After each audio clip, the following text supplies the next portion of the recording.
नमस्कार दोस्तों, के स्पाइडर फॉर क्रिएशन में आपका स्वागत है। आज हम एक ऐसी पहेली को सुलझाने वाले हैं जो हर ट्रेडर के लिए एक मिस्ट्री जैसी है कि आखिर ये सपोर्ट और रेजिस्टेंस का असली सच है क्या। सोचिए, हर रिटेल ट्रेडर क्या करता है?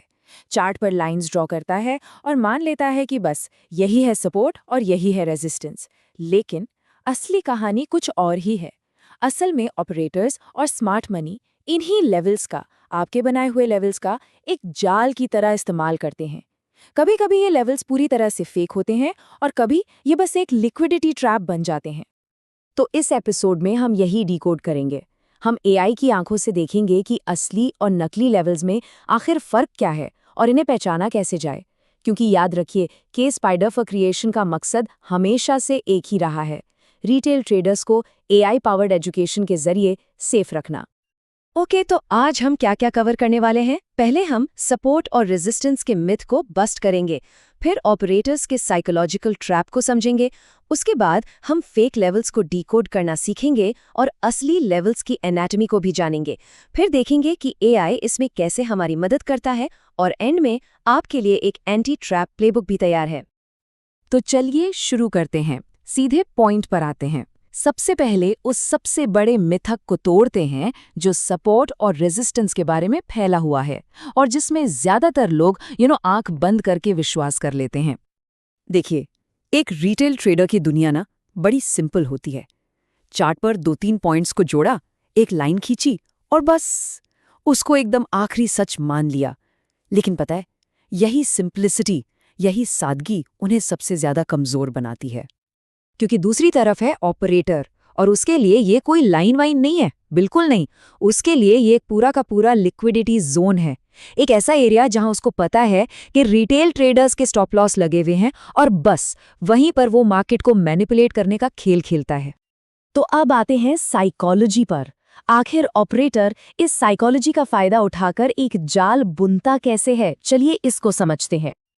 देखिए, सपोर्ट और रेजिस्टेंस ना एक साइकोलॉजिकल एंकर की तरह काम करते हैं। मतलब रिटेल ट्रेडर के दिमाग में ये बात बैठ जाती है कि भाई ये लेवल तो टूट ही नहीं सकता, और जैसे ही ये विश्वास आता है ना, उनके एक्शंस एकदम प्रिडिक्टेबल हो जाते हैं। और ऑपरेटर, वो बस इसी चीज का इंतजार कर रहा होता है। चलिए इसको एक क्लासिक एग्जाम्पल से समझते हैं। स्टेप 1, रिटेल ट्रेडर्स को चार्ट पर एक बहुत स्ट्रॉन्ग सपोर्ट लेवल दिखता है। ओके। स्टेप 2, ऑपरेटर्स क्या करते हैं, वो जानबूझकर प्राइस को उस सपोर्ट के आगे थोड़ा सा नीचे ले जाते हैं। स्टेप 3 फिर क्या होता है, धड़ाधड़ सबके स्टॉप लॉस ट्रिगर हो जाते हैं, मार्केट में अचानक से बहुत सारे सेल ऑर्डर्स आ जाते हैं। इसी को कहते हैं लिक्विडिटी। और स्टेप 4, जैसे ही ये सारी लिक्विडिटी उनको मिलती है, वो मार्केट को तेजी से वापस ऊपर खींच लेते हैं और बेचारे सारे सेलर्स वो ट्रैप हो जाते हैं। इसी को कहते हैं स्टॉप लॉस हंट। तो अब सबसे बड़ा सवाल कि आखिर इन फेक धोखेबाज लेवल्स को पहचाने कैसे? चलिए इनके कुछ कॉमन पैटर्न्स पर नजर डालते हैं। तो देखिए, फेक लेवल्स के 3 कॉमन पैटर्न्स हैं। पहला, स्टॉप लॉस हंटिंग, जिसके बारे में हमने अभी बात की। दूसरा है फॉल्स ब्रेकआउट रेजिस्टेंस, मतलब मार्केट रेजिस्टेंस को तोड़ने का नाटक करता है। सबको लगता है कि अब तो ऊपर जाएगा, लेकिन फुस, वापस नीचे। और तीसरा, न्यूज सपोर्टेड लेवल ब्रेक्स, कोई बड़ी खबर आई, लेवल टूटा, लेकिन वो मूव कभी टिकता ही नहीं है। और इन तीनों का मकसद एक ही है, लिक्विडिटी ग्रैब करना। ओके, तो अभी तक हमने प्रॉब्लम की बात की, काफी हो गया प्रॉब्लम। अब आते हैं सॉल्यूशन पे। असली लेवल्स को आखिर पहचाना कैसे जाए? तो असली लेवल को पहचानने का फॉर्मूला क्या है? ध्यान से सुनिएगा, क्योंकि ये इस पूरे एपिसोड का सबसे इंपॉर्टेंट पार्ट है। असली लेवल की पहचान के लिए एक सिंपल सा फ्रेमवर्क है, बस 3 चीजें: स्ट्रक्चर, वॉल्यूम और टाइम, SVT।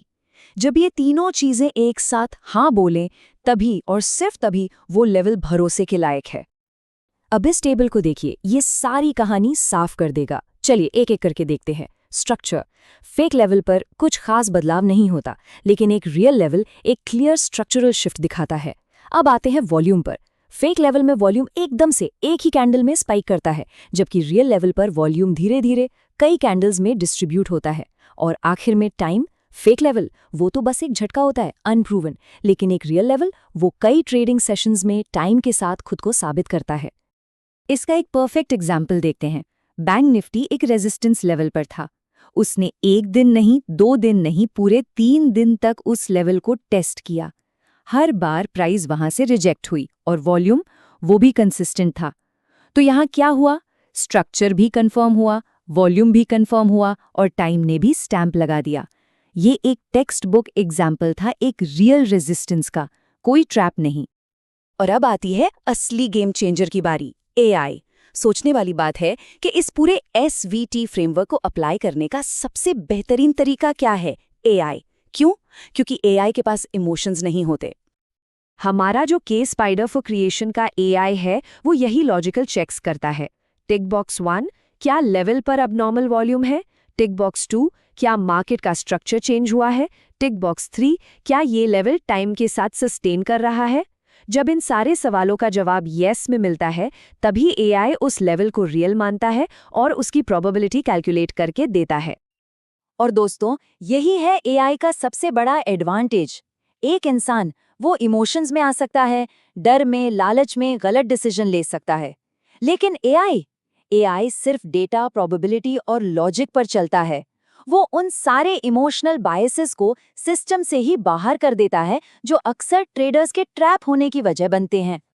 तो अब तक हमने जो कुछ भी सीखा है, चलिए उसको एक सिंपल एक्शनेबल प्लेबुक में बदलते हैं।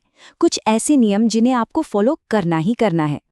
अगर आपको ऑपरेटर ट्रैप से बचना है तो ये 4 रूल्स अपने ट्रेडिंग सिस्टम का हिस्सा बना लीजिए। नंबर 1, कभी भी एक सिंगल कैंडल के बेसिस पर डिसीजन मत लो। नंबर 2, हमेशा स्ट्रक्चर, वॉल्यूम और टाइम के कंफर्मेशन का वेट करो। नंबर 3, न्यूज़ वाली वॉलेटाइल कैंडल से दूर रहो। और नंबर 4, प्रोबेबिलिटीज को कैलकुलेट करने के लिए एआई टूल्स का यूज करो। और आखिर में हमेशा हमारा मूल मंत्र याद रखिए, चार्ट को पढ़ना सीखें, देखना नहीं। सिर्फ लाइंस और कैंडल्स को मत देखिए, उनके पीछे की कहानी, उनके पीछे का स्ट्रक्चर पढ़िए। तो दोस्तों, आज हमने सपोर्ट और रेजिस्टेंस के पर्दे के पीछे का सच जाना। मार्केट में दिखने वाला हर लेवल असली नहीं होता, लेकिन अब आप जानते हैं कि अगर आपने स्ट्रक्चर, वॉल्यूम और टाइम को समझ लिया तो इन ऑपरेटर ट्रैप से बचना बिल्कुल मुमकिन है। तो के स्पाइडर फॉर क्रिएशन की एक कोशिश आपको कैसी लगी, हमें नीचे कमेंट्स में ज़रूर बताइएगा। अगर आपको ये इन्फॉर्मेशन वैल्यूएबल लगी हो तो इसे लाइक करें, अपने ट्रेडर दोस्तों के साथ शेयर करें और हाँ, चैनल को सब्सक्राइब करना मत भूलिएगा। बेल आइकॉन भी दबा दें ताकि कोई भी एपिसोड मिस ना हो। अगले एपिसोड में हम एक और बड़े झूठ का पर्दाफाश करेंगे, कैंडल का झूठ वर्सेस स्ट्रक्चर का सच। बहुत इंटरेस्टिंग होने वाला है। तब तक के लिए सेफ ट्रेडिंग करें और हमेशा याद रखें, चार्ट को पढ़ना सीखें, देखना नहीं, सिर्फ के स्पाइडर फॉर क्रिएशन के साथ।